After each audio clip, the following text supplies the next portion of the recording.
Yep, I started reading this and I might vlog this because I need to.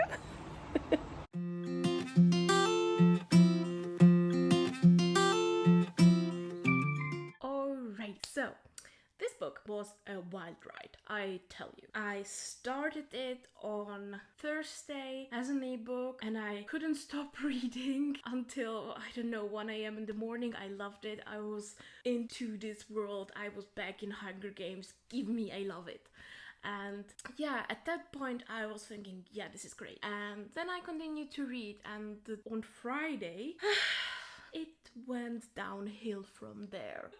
So I gave this book overall a 3 out of 5 rating. And just to tell you about the plot, this book follows Coriolanus Snow, and he becomes President Snow in the later books. He is 18 and he becomes a mentor to a tribute from a district and in the 10th Hunger Games. It is just 10 years after the whole first rebellion, after the war, and the capital is in this road. It's not as organized as we remember it from the movies and books, and Hunger Games is still in the stages of being developed into this huge media thing. So this is the plot of the book. Generally, I thought this book was not the best, in my opinion. I was kind of disappointed in the end. In the beginning, I wasn't, because so many things were laid open. In the first few chapters, I thought, I am reading the story of a character like Tom Riddle from Harry Potter. Like, I would love that. And I saw all the possibilities. I will talk about it later in the review, what I would have liked this book to become, but it wasn't that. And it gave me something I did not want. So I think I will just jump into the spoiler vlog and then give you all my thoughts about it. I just don't see the whole point of this, because a book that is supposed to be about a character development actually failed in my eyes. I don't think it's as catastrophic as Cursed Child. That one was a joke. Please, I just wanted to clickbait you. I just think she should have kept a whole chunk of this story just out of it and go a bit of a different direction, especially after the 60% point. And I will still say it's okay to read. I also think there is going to be more books coming from the view of Snow, and these ones are hopefully going to be better than this one. But I'm kind of struggling. Onto the blog. Yep, I started reading this and I might vlog this because I need to. Also, Tigris?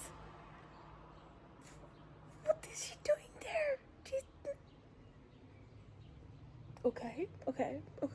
Mm-hmm. 2 pages later, and I'm so happy. Because I don't like him. I still don't like him. And he's just said something. I was like, oh my god, he is deep down really the bad person. We all know he's going to become. Yes, she's not going to make us like him too much. I hope so, because right now I don't like him and I'm happy. Yeah. Also, honestly, I'm surprised by the aspect that they should look on the black market for clothes, because they are in the flipping capital and there is money abound. So why? Is there some kind of more dynamic to the capital than we know of? I'm interested, but it kind of feels like trying to catch you in the feeling you had in Hunger Games, trying to project it onto the situation within the capital when the social context does not make sense. And we will see. Okay, I get it. It's a post-war thing, because the capital was the place of the fights in the revolution. It's just 10 years ago, but I'm still like thinking, it's 10 years. You are dominating most of the North American continent. Why didn't you fix it? Yeah, okay. It's a different world than I've thought of. Interesting. Why am I getting Tom Riddle vibes? I'm about 10% in, so I'm checking in. And honestly, I like it, but there is so much stuff I'm thinking, why are you doing this? Well, okay, spoilies. This whole vlog is going to be spoilery in the end, just so you know. I'm just asking myself why she's making him so poor to make him relatable. I think it's kind of projecting the feeling you have for the tributes in Hunger Games, for the people in the districts, onto the capital. I like that she is exploring a different society structure within the capital. That's good.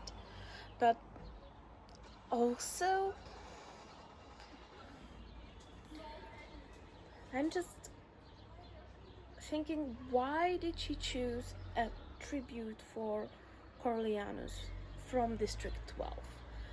Because you are writing a whole new series. We all know she's not going to win. And why are you not exploring another culture, another district? Why are you sticking with District 12? I'm just a bit skeptical about this book. I like it. I see it's written very well.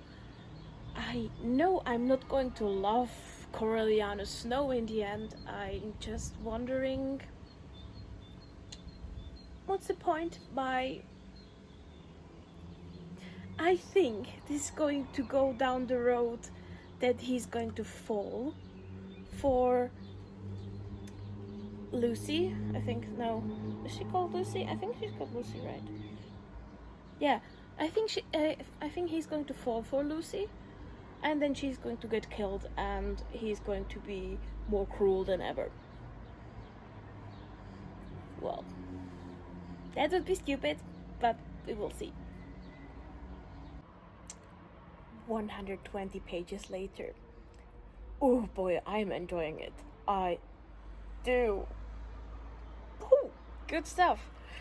I am so glad to be back in the Hunger Games stuff, and I am kind of liking how the Coriolanus Snow is involved in the shaping of Hunger Games as we know it. Good stuff. I like it, and it is brutal. I don't like him, which I'm glad about, and I just want to see where this goes. Okay, there was the scene in the zoo after one of the people dies. Just misread it. And it is taking the turn of damsel in distress, falling in love, whatever, and I don't like it. Because I kind of see where this is going, and I don't like books being predictable. Please, Suzanne, prove me wrong. Good evening. I just had a wonderful idea. You barely can see me. I'm so sorry. I just have an idea. Okay, this story is taking a turn I'm not liking. That basically Lucy is going to be a damsel in distress, and Cornelius is going to have to see her die, and is going to become bad because his love interest died, and I hate it. So you know what I would write? I would twist him into the story so much that he ends up killing her. Yeah.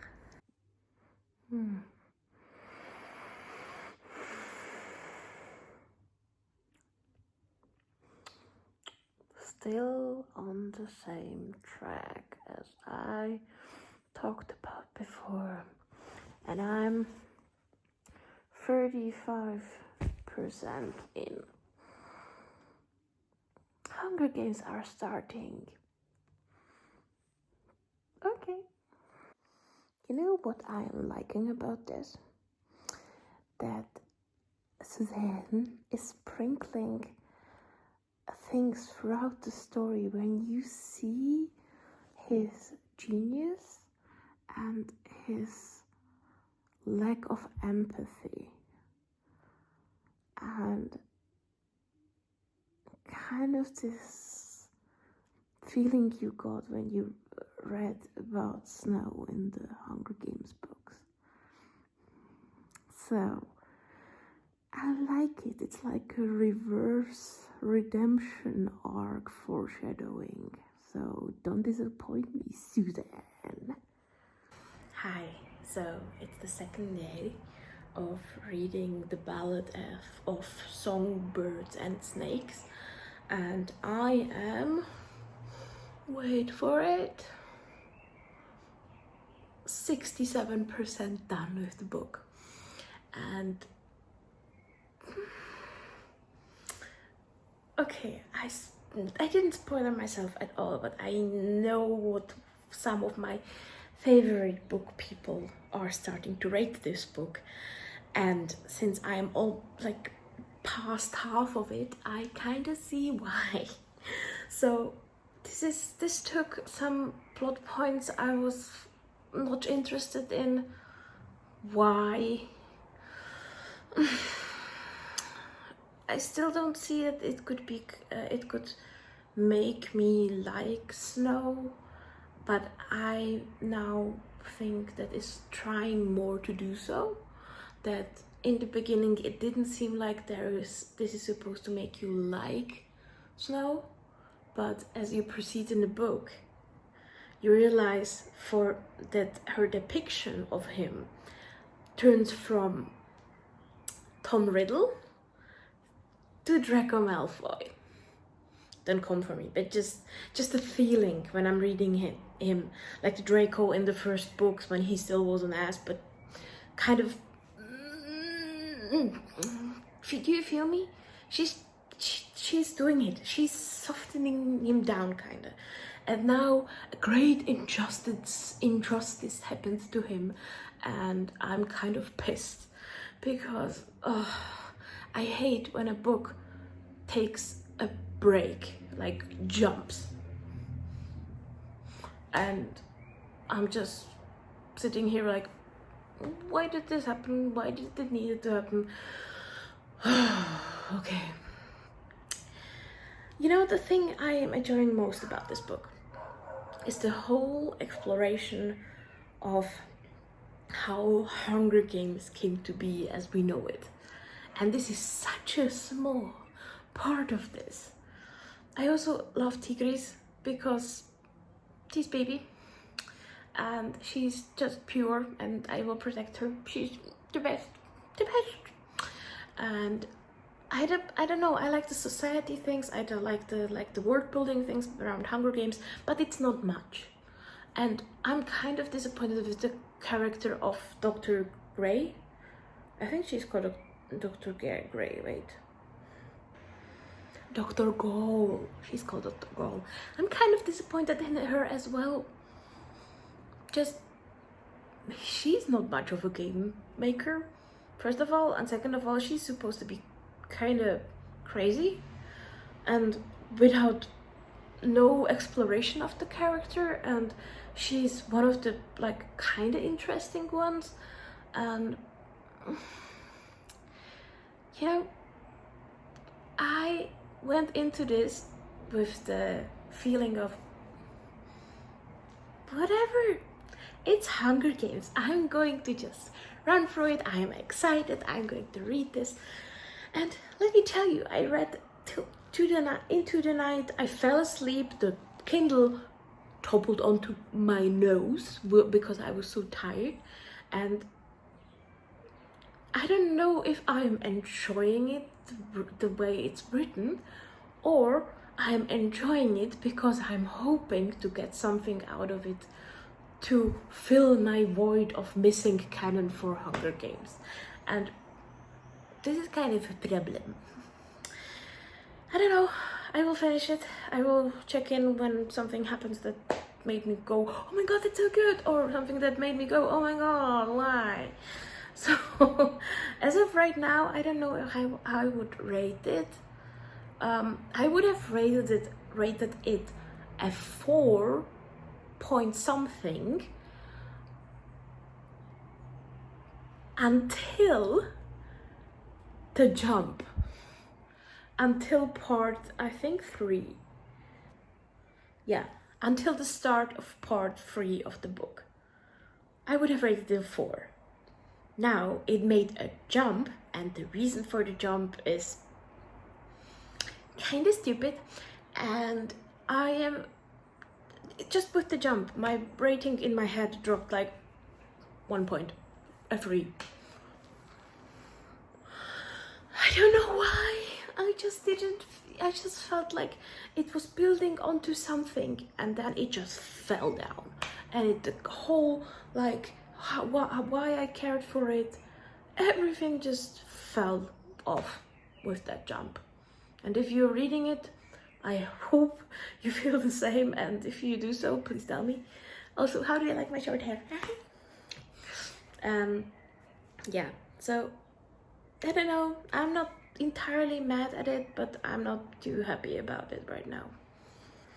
I will check in with you later, unless I am playing Animal Crossing, because I got the Nintendo Switch today and I have a new thing.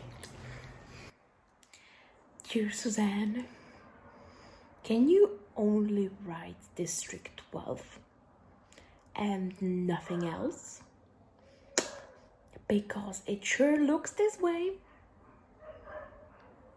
Stop! I just had a bad thought. What if this book ends up to be the same thing that Cursed Child was for Harry Potter? Whoops! Anyway, I just started speed reading this because I'm kind of bored. I'm bored in the house, I'm in the house bored. I'm bored in the house and I'm in the house bored. And Hunger Games was better. You found me. You knew I would. No. Why? Can we please stop it with the romance plots? This is exhausting. I am done. It is over. Until the next book, probably, because it feels like there's going to be the next book. That's okay. Maybe it will be more interesting than this one, because honestly, I would cut about half of it. Just throw it away. I don't need this romance. Take it. It doesn't serve a point at all, because it was not handled well. It was such badly written. Like, I didn't feel like he loved her at all. Never. He was just talking about it, but there was no emotion behind it. And I was just thinking, why are you running away with this girl? You don't care for her. You didn't like your friend either. And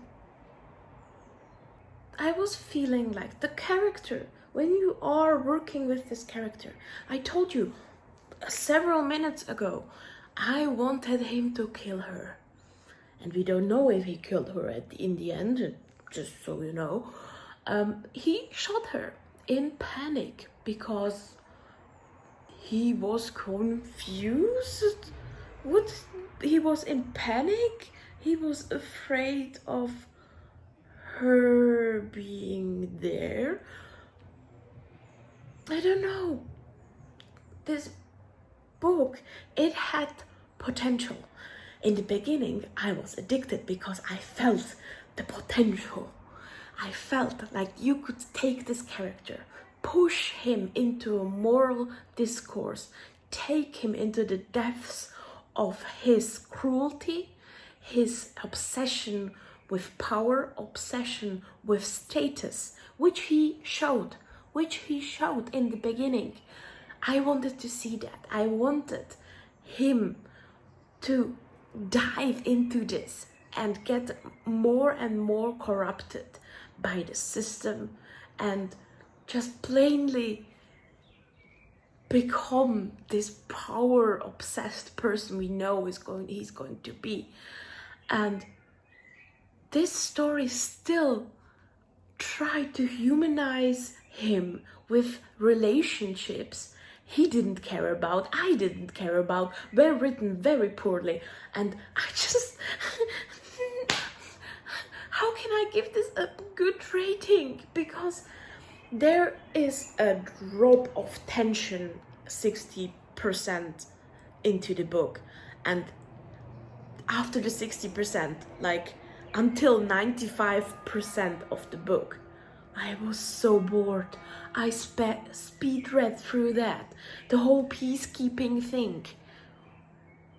What did it give this character? Nothing. Nothing. There was no inner questioning of himself that district people are normal people or something. It was completely focusing on the relationship with Lucy Gray, which was completely staged and not emotional at all. And I just feel wild. Or cut the whole thing with the relationship. Do it on a friendship base. That he was intrigued with Lucy Gray, with her bravery, with her strength. Because I think that Corio would be intrigued by a woman who shows this power and this kind of understanding of the situation, being on top of the situation. That thing he would understand, but I don't see the romance at all. I wouldn't have written it like that. This is such a cliche. This is written so badly. I would have written a friendship, and I would have written a moral questioning of himself when he starts to dehumanize her in the arena, and he kills her there by joining the whole gamekeeper situation. And this was such a waste of characters, such a waste of words, and such a waste of 300 pages of this book. I'm going to do a review tomorrow when I'm not ranting, and I have better hair. I don't know, but I don't know what rating I want to give this. I don't want to give this a good rating because I want her to do better. Suzanne Collins, please do better in the next book, because I know you are going to stick with this guy and you want to tell his story to how he became the president or whatever. And you don't need to, but you will do it, so we just oh yeah. Show me how he falls into this moral pit. And in this book, his character development was so bad. You could have taken the character and done it so well. You had 600 pages for this, 600. And oh, it was so wasted. Jesus. See you tomorrow. Okay, you have seen my reactions. You have seen me go on an emotional roller coaster through this book. I've talked about the thing that I don't like a huge chunk of this book. And the biggest chunk is I don't like that she went into the whole romantic relationship thing. It's, in my eyes, completely pointless. It didn't give anything to the story. It didn't give anything to his character. Don't like it. And I have so many issues with this book, but I would like to start with the main 4 characters that actually like give something to the story. And first from now, it's Coriolanus Snow. I hate this name. I cannot pronounce it, so I will call him Corio from now on, as was his nickname as a teenager. So the thing I liked about him in the beginning, I didn't like him, and I wanted this from the book. I didn't want Suzanne to try to make me like him. I felt like I am reading a story from Tom Riddle. Like this kind of pure Slytherin character. That gave me so much hope because I saw that she's not going to try to make me like him. And eventually she tried. And I know that was the whole lot. But there was a love relationship. Like, he's still human. Something like that. No, stay away from me. I don't like it. I like the character because you see how brilliant he is, how strategic he is, how anxious he is, and how he hates to be kind of powerless and kind of trying to fit into this society he no longer has the resources to be in. And I like this beginning because I see how you could develop it into something great. However, his character, if he would be built like that, it's okay. And then you have the other 500 pages to make some kind of development. And she went through the route of 3 characters kind of giving me input. The one was Lucy Gray, the other was Sejanus, and the third one was Dr. Gaul. And I think that nobody changed him. Nobody really had an impact on his character in the end. And that he goes through something through the whole story and in the end ends up in the same point he has started. So what is the point of this book? I don't know. Through the entire book, he did so many things out of character. And with out of character, I mean, there were character jumps. It didn't make sense. And I am very frustrated by something like that, especially in the end when he was supposed to be in love with Lucy Gray. I didn't bought it. For 1 second. I hated it. If I was writing this character, he would be using her. It felt completely like he was lying to himself. And if he was, that would be okay to write. But you need to write something into the story that tells you how and why he is trying to pretend something he's not. And no, I just think that a book that is supposed to be about his character development just failed in this. He's the same person he was in the beginning, just a bit older. In the end, when he returns to the capital. What was the point? Okay? About Lucy Gray. So, Lucy Gray is, in my opinion, a Romani girl, and I will be very disappointed if they don't cast a Romani girl to play her in the movie. If they won't, I am looking at you. So, take this opportunity, give a Romani girl a great role. Well, I say great role. I don't mean that because that character... she's supposed to be a clever girl, she's supposed to be smart, and she is all that, unless she's in the vicinity of Corio, because Snow makes her a damsel in distress in the worst kind of way. And I just didn't see the fine-tuning of this character. I see her point, kinda. She's supposed to be the person that makes Corio and question his morality and his empathy, but she doesn't. And she's supposed to be his love interest, and I don't get it. I don't get why he should fall in love with her. And she's kind of a singing person, but that's it. And this character fell so flat for me. There was so much depth missing to her, and there was such many aspects that she was objectified to serve the development of Snow. I didn't like it. That does not make a good character. And let me tell you, this book would not pass a battle test. Just saying. It was written by a woman and not passing a battle test. Let's get on to Sejanus Plinth. He is probably my favorite character.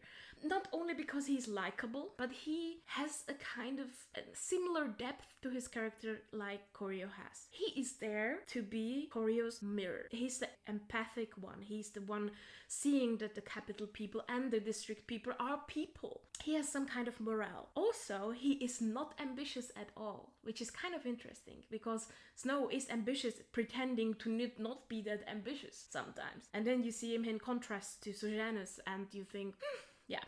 So if it would have been handled well, Sejanus and Corio could have been the 2 sides of one coin and show the deterioration of Corio's character in the best way. In betrayal, in questioning of morality, in discussions. The book tried that.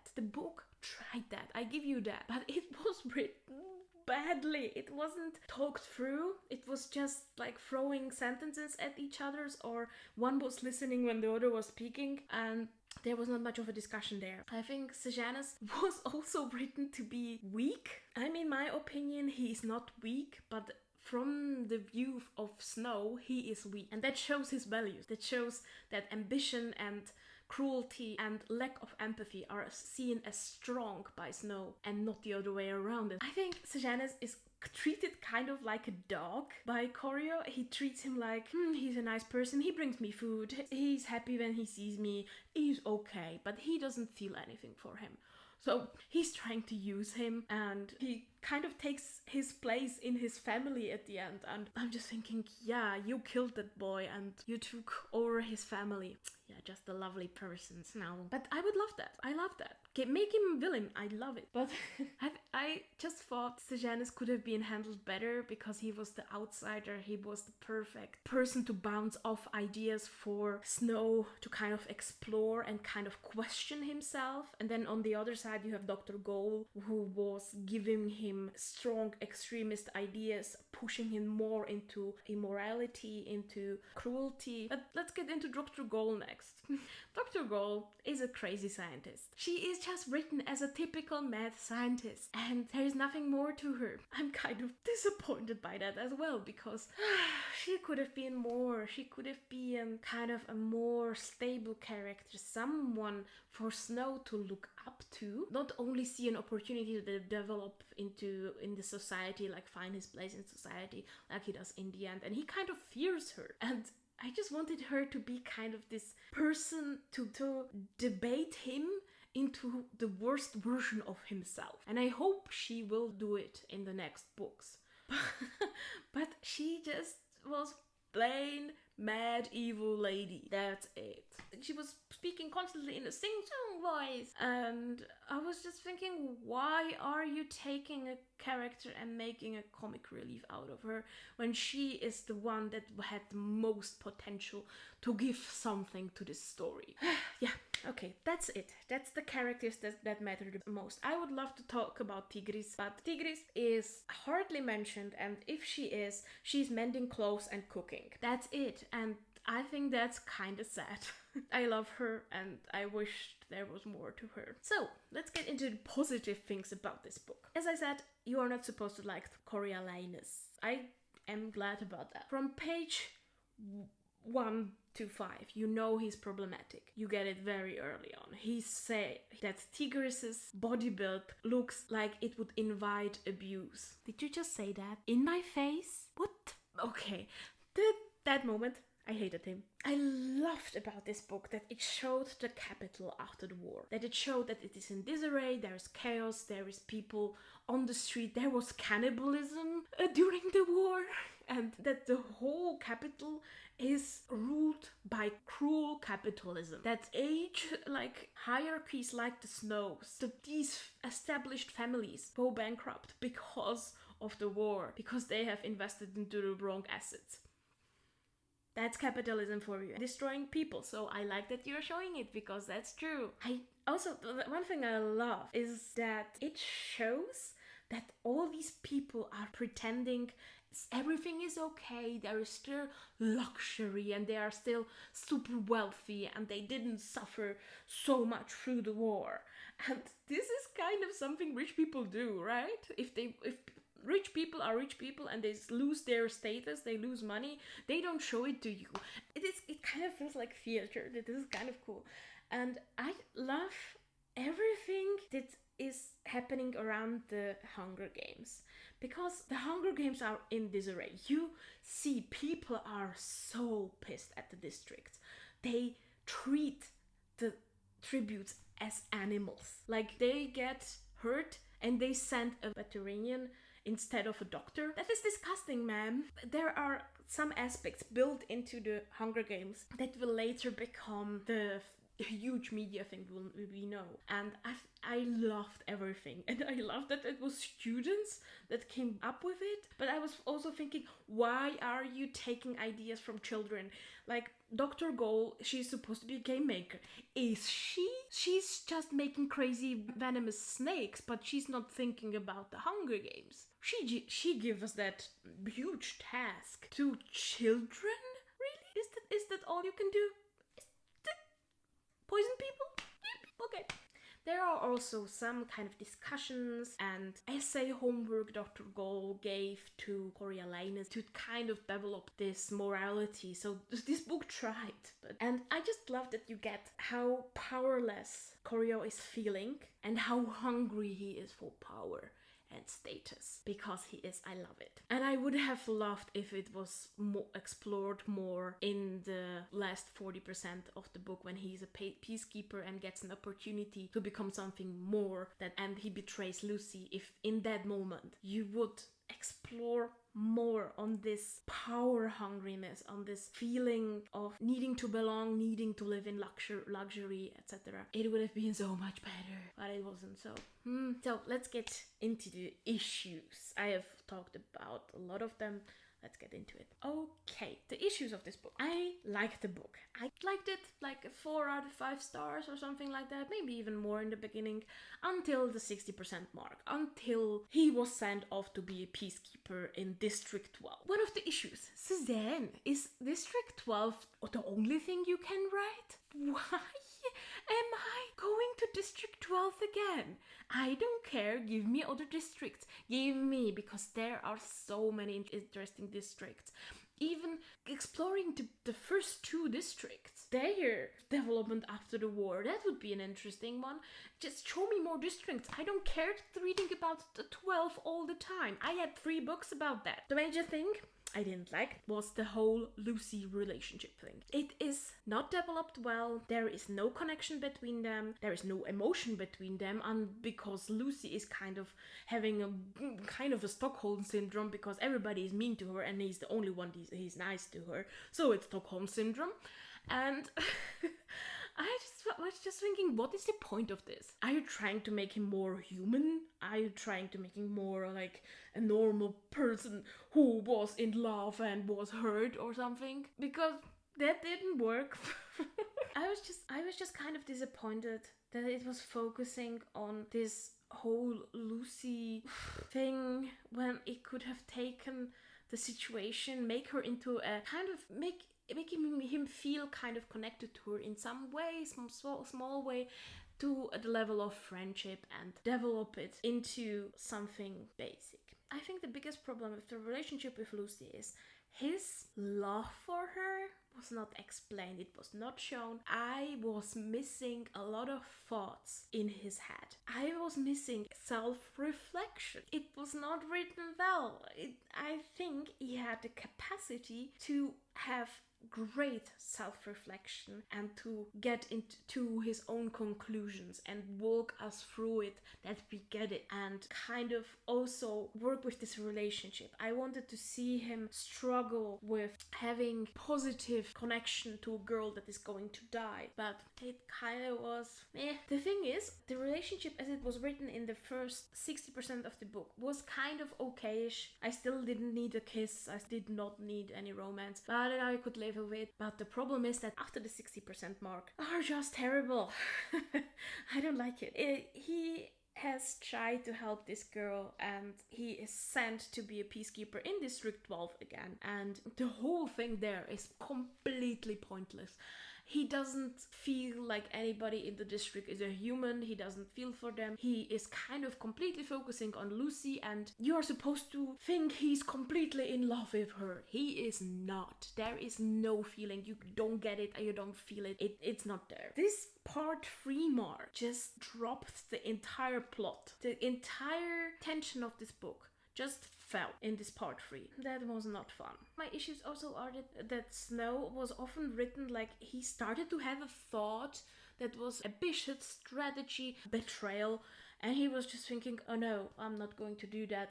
I'm just going to let it happen, you know? And this was kind of bad, because I thought he had so much more capacity for cruelness within him, and it was kind of not followed through, because probably she didn't want to make him as power hungry and evil as he should be, but the character is demanding it. I have a problem that she didn't follow up on that. Also, sometimes through this entire book, I was feeling like she's pushing references for the later books onto me, like giving me this like, hey, hi, there are 3 books. You have read them. You know what this is the reference to? Yeah, I know, Suzanne. Now move on. Don't repeat it 4 times. She did. Overall, I think this book had so much potential and didn't follow up on it, and it wasn't entirely bad, but it was kind of pointless because in the end, he ends up where he was before, and I'm just thinking, why did you go through this stuff when you didn't learn anything from it? My problem is also there are emotional developments that are very abrupt, like his entire mental breakdown when he starts panicking and shooting at Lucy in the end. It was written within like 3 pages. There was no reasoning behind it, and it didn't have any consequences on his psychological development. It was just there. Now I am free of this human being and I can go be a powerful person in the capital again. Wow, that was pointless. Oh, whew. I have said pointless about 10 times now through this review. I'm so sorry, but just this book, it is like a package of pre-made macaroni. It does the job somehow to introduce us to a new trilogy, but it is not the thing you want. You want your mama's best macaroni, you know? That's it. That's the book. I kind of think most of it is pretty pointless.